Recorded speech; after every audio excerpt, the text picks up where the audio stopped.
Cuando España se desmorona ante Napoleón, sus ecos llegan hasta las colonias americanas.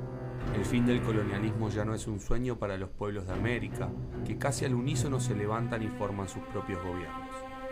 Pero la revolución solo puede imponerse de una sola forma, con la guerra.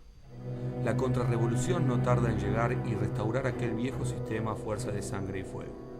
Para 1815, solo las Provincias Unidas del Río de la Plata quedan en pie. Desde Cuyo, una zona aislada y pobre, José Francisco de San Martín crea, instruye y se pone al frente de un ejército de 5.200 hombres para cruzar los Andes y liberar Chile como primer paso de un plan mayor, la libertad de todo un continente.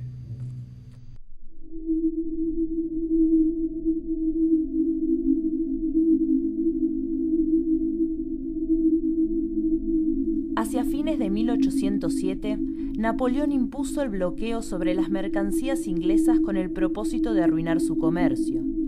Portugal fue una de las naciones que no se plegó al bloqueo, razón por la cual Napoleón, amparándose en el Tratado de Fontainebleau, penetró fácilmente en territorio español, venciendo a su debilitado ejército y sumando de esa manera a España a su imperio. El objetivo era cruzar sus fronteras para invadir Portugal y cumplir el propósito del bloqueo. Esta acción sería clave, ya que propició la idea de revolución en las colonias latinoamericanas, en las cuales se acrecentaba cada vez más el convencimiento de que ser independientes no era una misión imposible. No fue la modernidad el desencadenante del proceso de cambio. Al momento del estallido revolucionario, solo una minoría ilustrada tenía como objetivo la adopción del liberalismo. En el ámbito rioplatense, donde la revolución tuvo cierta masividad, es claro que existían condiciones estructurales que preanunciaban la revolución. Asistimos entonces a un proceso de acumulación de fuerza y conciencia política.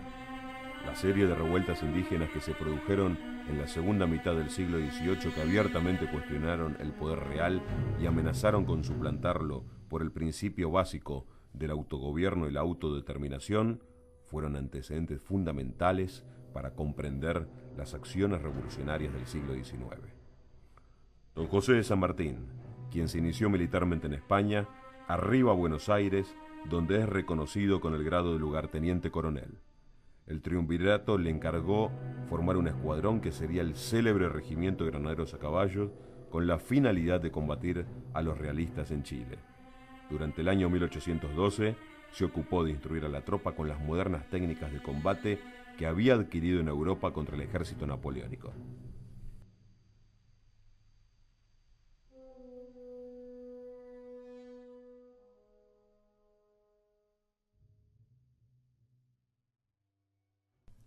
La operación militar del cruce de los Andes respondió a una necesidad de la Revolución Americana: asestar un golpe definitivo al poder español en el Cono Sur.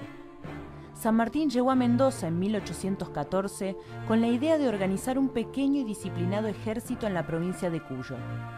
Así fue que el general se abocó durante los años 1815 y 1816 a formar el ejército de los Andes y a prepararlo para el cruce de la cordillera y el ataque a los realistas de Chile. El 9 de julio de 1816, las Provincias Unidas declaran su independencia y con Juan Martín de Pueyrredón, elegido director supremo, San Martín recibió el apoyo pleno del gobierno central para mejorar y consolidar el ejército. El mismo se va a conformar con aproximadamente 3.800 soldados argentinos, incluyendo una parte del ejército de patriotas chilenos pertenecientes a las tropas de O'Higgins, 1.200 milicianos como tropa de auxilio para conducción de víveres y municiones, 120 barreteros y 21 piezas de artillería. El 19 de enero de 1817 se inició el cruce de la cordillera de los Andes. El ejército, formado en el Plumerillo, a 7 kilómetros de Mendoza, abandonó el campamento e inició el cruce por los pasos de Los Patos y Uspallata. Estas vías abruptas aseguraban el factor sorpresa. El cruce duró 21 días, utilizándose a los vaquianos como guías. Se atravesaron alturas superiores a los 4.000 metros. El plan de campaña era dividir las tropas en dos columnas, una principal y otra secundaria, y en 4 destacamentos. La columna principal estaba formada por 3 frentes al mando respectivo de Miguel Estanislao Soler, San Martín y O'Higgins, con la reserva a una jornada de distancia. Esta columna avanzó por el Paso de los Patos. La secundaria fue dirigida por Juan Gregorio de las Heras, quien avanzó por la ruta de Uspallata. A 2 días de distancia lo seguía Luis Beltrán con la artillería. San Martín organizó una activa red de espionaje con la difusión de noticias falsas para confundir a los realistas y obtener datos sobre el enemigo. Las fuerzas principales llegaron al otro lado entre el 6 y el 8 de febrero de 1817.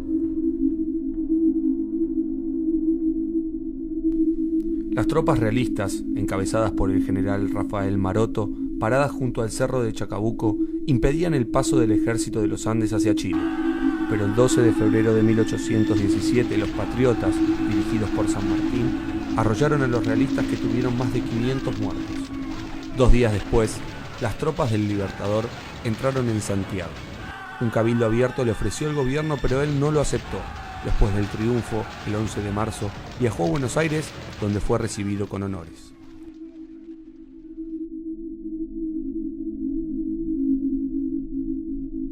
Los realistas pudieron evacuar sus fuerzas hacia el sur de Chile. Allí recibieron refuerzos del Perú y se ganaron el apoyo de los indios araucanos. La noche del 19 de marzo de 1817 sorprendieron al ejército de los Andes y destruyeron gran parte de la organización militar patriota. San Martín fue derrotado.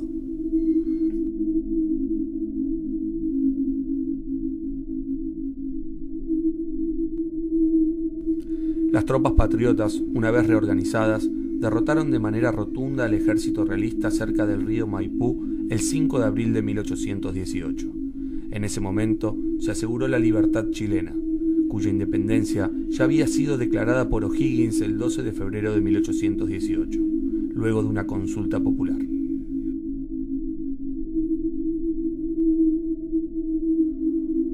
Una vez concluida la liberación de Chile, el general San Martín se embarca junto a 4.000 soldados hacia la capital del Perú para finalizar la campaña libertadora, la cual tuvo lugar el día 28 de julio de 1821. El plan fue llevado a la perfección y los objetivos trazados fueron cumplidos. San Martín retorna a Mendoza y tras sufrir conflictos políticos con el gobierno de Buenos Aires, que lo considera traidor a la patria por no involucrarse en la lucha entre unitarios y federales, se exilia y decide pasar el resto de su vida en Europa, donde fallece el 17 de agosto de 1850 en Boulogne-sur-Mer, Francia. El gran general, el prócer y héroe de las luchas revolucionarias en nuestro continente, dejó su imagen grabada para siempre por haber coronado lo que significó una de las mayores proezas latinoamericanas en la búsqueda de la libertad de los pueblos. Ante el Cristo Redentor.